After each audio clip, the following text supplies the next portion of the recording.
digging Asia Minor, he found fact after fact after fact showing the amazing historical accuracy of Luke. And he says Luke is one of the greatest historians who ever lived. He should be ranked among the greatest historians.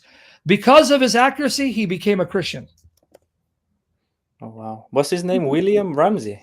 Sir William Ramsey. You can even Google it, but I'm going to give you my article where I wrote on this. Here you go. Right here. Let me send it to you. Now, guys, this is one of my older articles. Some of the information is outdated, so don't quote everything, because as time goes by, we correct ourselves. But this is an old one. Still, over 90% of it, about 95% is still solid. Here, let me show it to you. Sir William Ramsey. Okay, there you go. Sir William Ramsey, right? Look what he said. Luke is a historian of the first rank. Not merely are his statements of fact trustworthy, this author should be placed along with the very greatest of historians. Ramsey further said, Luke is unsurpassed in respects of its trustworthiness. Oh, wow. And you don't need to take my word for it. We go to Sheikh Google. William Ramsey, Luke. William Mitchell Ramsey. Here he is. What does he say about Luke? Sorry. Let's see if they have it here. There you go. Let's see if they quote it here. May press the words of Luke and a degree beyond. Okay. Watch, look what he writes here. Let me see. Here, this is what he writes. I may fairly claim to have entered on this investigation without any prejudice in favor of the conclusion, which I shall now attempt to justify the reader. On the contrary, I began with a mind unfavorable. See, I was against it. To it for the ingenuity and apparent completeness of the Tübingen theory, a school of German liberal critics that said the Bible is full of errors, had at one time quite convinced me. It did not lie then in my line of life to investigate the subject minutely, but more recently, I find myself often brought in contact with the Book of Acts as an authority for the topography, antiquities, and society of Asia Minor. It was gradually borne in upon me that in various details, the narrative showed marvelous truth. See that? Wow. Yeah, I've never heard of this guy before. Yep. A lot of people don't like this guy because he shows archaeology confirms the Bible and doesn't deny it. Archaeology. That means it's historically accurate. Well, that means whoever wrote it must have written within the time of the events to know that history with such meticulous detail, right? Absolutely, yeah. I want to see if they quote him saying Luke is one of the greatest historians who ever lived. Anyway, you get it. Now here, let me show you what they found about Luke's accuracy. Let me see something. Luke, let me go here just to show you. This is just Luke himself, all right? That's just Luke. Let me show you. Give me a second because it's been a while. I haven't read my article. I just got to go there. And I keep misspelling this guy's name, man. He's killing me. All right. Give me some time, man. Okay, man? You have all the time, man. Don't worry. Just see Luke. Let me show you all the places where Luke is accurate to blow your mind away. Here. Archaeology and New Testament. These are archaeological inscriptions found to corroborate Luke's history. All right, let me see if I'll give you. Guys, you want me to go through this? You want me to go through the list? You want me to go through this for you too? Here's another man. Dr. Clifford Wilson. He quotes in Rocks, Relics, and Biblical Reliability that and as far as the historical accuracy of the Bible is concerned and the discoveries he made about Luke, he says that this writer of the Bible is the ancient world's most reliable history textbook. That's what he says about the Bible overall. But look what he says about Luke. Look what he says about Luke. Luke demonstrated a remarkably accurate knowledge of geographical and political ideas. He referred correctly to provinces that were established at that time, as indicated in Acts 15:6, he demonstrated a clear knowledge of local customs, such as those relating to the speech of the Laconians, Acts 14:11, some aspects relating to the foreign woman who was converted at Athens, Acts 17:34, and he even knew that the city of Ephesus was known as the temple keeper of Artemis, Acts 19:35. He refers to different local officers by their exact titles. The proconsul, deputy of Cyprus, Acts 13:7. The magistrates at Philippi, Acts 16:20-35. The politarchs, another word for magistrates, at Thessalonica, Acts 17:6. The proconsul of Achaia, Acts 18:12. The treasurer of Corinth, Adil, which was the title of the man known as Erastus at Corinth, Acts 19:22, Romans 16:23. See, he got it all right? Now watch here. Luke had accurate knowledge about various local events, such as the famine in the days of Claudius Caesar, Acts 11:29. He was aware that Zeus and Hermes were worshipped together at Lystra, though this was unknown to modern historians. Did you hear it? Yep. He knew something that even historians today did not know, that at Lystra they worship Zeus and Hermes, Acts 14:11-12. He knew that Diana, or Artemis, was especially the goddess of the Ephesians, Acts 19:28, and he was able to describe the trade at Ephesus in religious images. He got all that right. That's why Wilson then says in his book, page 120, those who know the facts now recognize that the New Testament must be accepted as a remarkably accurate source book. Can I give you some more quotes? Yeah. All right, here goes. Here, Lee Strobel interviews John McRae. Lee Strobel interviews John McRae, right? And he is also an expert at archaeology. And he quotes him, quote, archaeology may support the credibility of Luke, but he isn't the only author of the New Testament. I wondered what scientists would have to say about John. Now watch. This guy, John Ramsey, he's an expert at archaeology, right? Mm-hmm. So notice what he says about the historicity, not about just Luke. We've already covered it. About John. Look, archaeology may support the credibility of Luke, but he isn't the only author of the New Testament. I wondered what scientists would have to say about John, whose gospel is sometimes considered suspect because he talked about locations that couldn't be verified. Notice there's a difference between mentioning a location that you haven't confirmed independently. That doesn't mean it doesn't exist. It means you have no other source. You get my point? As in, they didn't know that the place was existing. No, it means we don't have any other records from that time because no other records exist. Right. Yeah. That's different from a record proving a statement false. Correct. Okay. Okay, so John mentions places that there are no other sources at that time mentioning, but that doesn't mean they don't exist. We just don't have sources. Right. Yeah. And we don't know what future discoveries will show. So keep that in mind. So that still means John hasn't been proven false. Okay? Mm-hmm. Now watch what he goes on to say. Okay, so some scholars charge that since he failed to get these basic details straight, John must not have been close to the events of Jesus' life.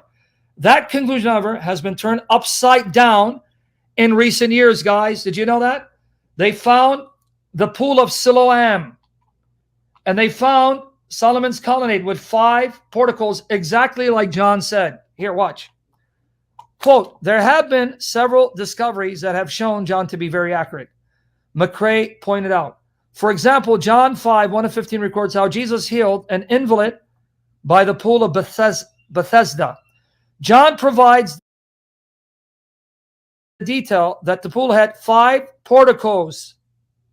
For a long time, people cited this as an example of John being inaccurate because no such place had been found. But more recently, the pool of Bethesda has been excavated.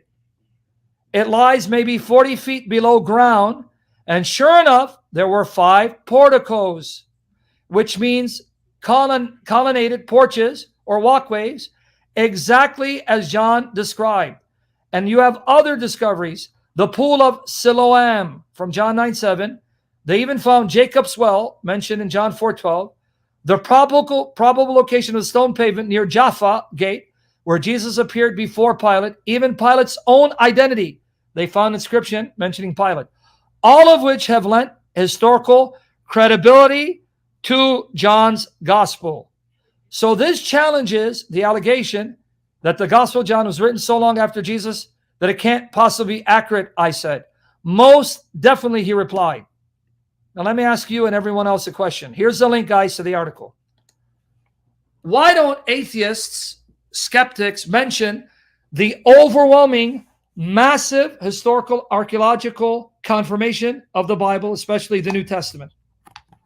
It goes against the agenda. You know why, right?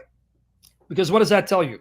It tells you that if these authors knew these details, then they must have been eyewitnesses or interviewed eyewitnesses who would have known this, right? Absolutely, yeah. Because many of these details would have been unknown for later generations, correct? Yeah, yeah.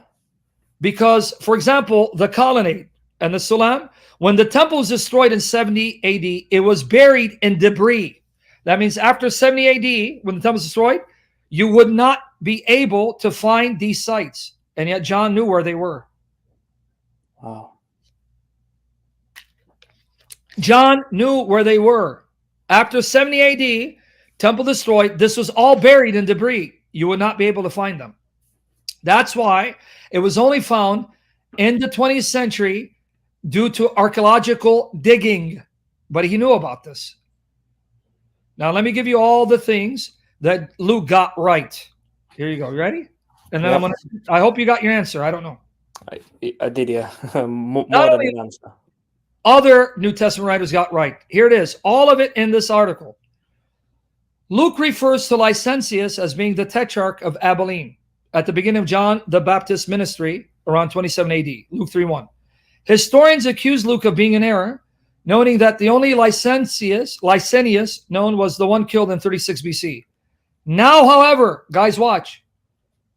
An inscription found near Damascus refers to freedmen of Licinius, the tetrarch, and is dated from 14 to 20 AD.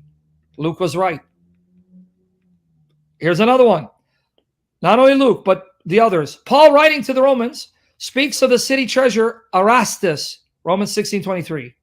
A 1929 excavation in Corinth unearthed a pavement inscribed with these words, Erastus pro et pi stravit. Erastus, curator of public buildings, laid this pavement at his own expense, showing Paul was accurate because he knew this Erastus. See it? Yep. Luke mentions a riot in the city of Ephesus, which took place in a theater. Acts 19:23-41. The theater has now been excavated and has a seating capacity of 25,000. Acts 21 records an incident which broke out between Paul and certain Jews from Asia. These Jews accused Paul of defiling the temple by following Trophimus, a Gentile, to enter it, because the Jews would not allow Gentiles to enter this area of the temple. Because if you did, you defile it, right? Yep. Guess what they found? In 1871, Greek inscriptions were found, now housed in Istanbul, which read, "No foreigner may enter within the barricade which surrounds the temple and enclosure. Anyone who's caught doing so will have himself to thank for his ensuing death." So we see that the reaction against Paul, that they thought he brought in a Gentile in the forbidden area, causing him to get arrested, confirmed.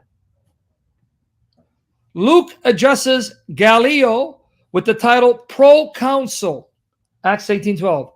A Delphi inscription verifies this when it states, quote, "As Lucius Junius Gallio, my friend and the proconsul of Achaia." Luke calls Publicus the chief man of Malta, first man of the island, Acts 28:7. Inscriptions now found do confirm Publicus as the first man. The 5 porticos of the pool of Bethesda, which we already read, by the sheep gate and the pool of Siloam mentioned in John 5:12, 5:2 and 9:1-7 has now been unearthed. The pavement of John 18:13 and Solomon's porch in the temple precincts have been found. Archaeologists have unearthed Jacob's well at Sichar. Now watch. An inscription found in Caesarea confirms Pilate's role, mentioning Pilate, meaning he existed, as the prefect of Judea during the time of Christ. The discovery, now this is what's going to be really amazing. They discovered an ossuary, which is a bone box, of a crucified man named Yohanan from the 1st century Palestine, confirms the fact that nails were used to pierce the ankle of the victims because they found his bones with a nail in it. I'm going to show you the picture on Google. Such was the case of Christ. And this discovery is significant in answering skeptics who believe that the Romans used only ropes to tie the victim's legs to the cross. Finally, guys, in 1990, this is a fact, the burial grounds of Caiaphas, the Jewish high priest, and his family were uncovered. This is an undeniable fact that Caiaphas existed as a true historical figure. Now, let me show you the image of this bone box. Okay, watch here. I hope that answered your question. Now, I don't know if it did. You did. You did. Okay, watch here. Yehonan, son of Hagol, was the name written on an ossuary bone box found in 1968. Now watch the image. There it is. You see the nail in his bone? Yep.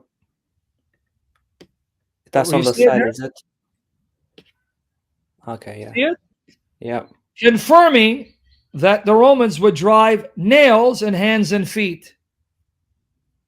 Your Bible is historically accurate. It's marvelous. It's supernatural. And the God of Bible is real. And Jesus is alive. I hope that Amen. answered your question, brother.